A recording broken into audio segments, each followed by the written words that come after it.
સાંતલપુર તાલુકાના હમીરપુરા ગામના ચૌધરી યુવાને યુપીએસસીમાં બાજી મારી. યુપીએસસીની પરીક્ષામાં પાસ કરતા પરિવારજનોમાં જોવા મળી અનેરી ખુશી. વારાહી ખાતે વિપુલ ચૌધરીનો વરઘોડો કાઢવામાં આવ્યો. એપીએમસી માર્કેટ ખાતે સામાજિક આગેવાનો અને અન્ય સમાજના લોકોએ વિપુલનું સ્વાગત સન્માન કર્યું. યુપીએસસીની ફાઇનલ પરીક્ષા વિપુલ ચૌધરીએ 348 રેન્ક સાથે પાસ કરી. યોગ્ય માર્ગદર્શન ન મળવાને કારણે પરિણામ ઝડપી ન મળી શક્યું. વિપુલ ચૌધરી યુપીએસસીનું સપનું વર્ષ 2015માં જોયું હતું.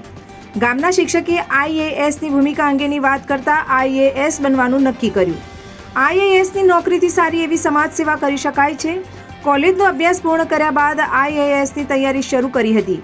પરિવાર મધ્યમ વર્ગનો હતો, પણ સમાજે શિક્ષણમાં મદદ કરી હતી. પોતાની મહેનત ઉપર ભરોસો રાખવાથી વહેલે મોડે ચોક્કસ પરિણામ મળે છે.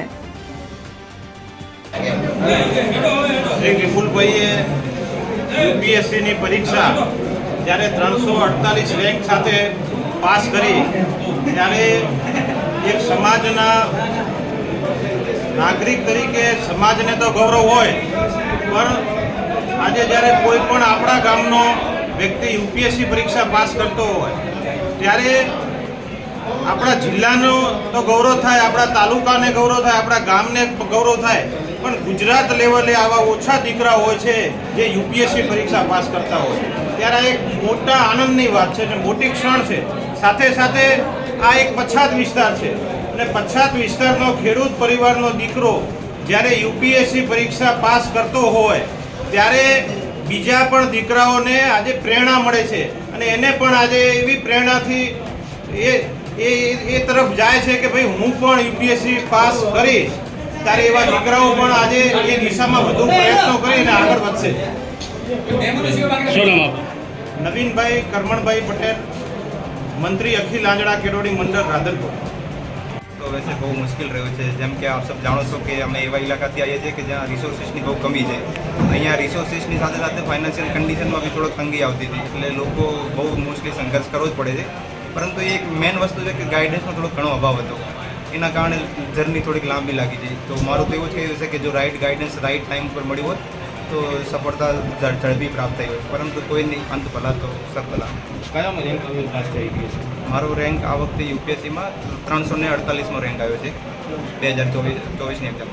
યુપીએસસીનું સપનું ક્યારે થયું હતું? કઈ રીતે ખ્યાલ આવ્યો યુપીએસસી પરીક્ષા?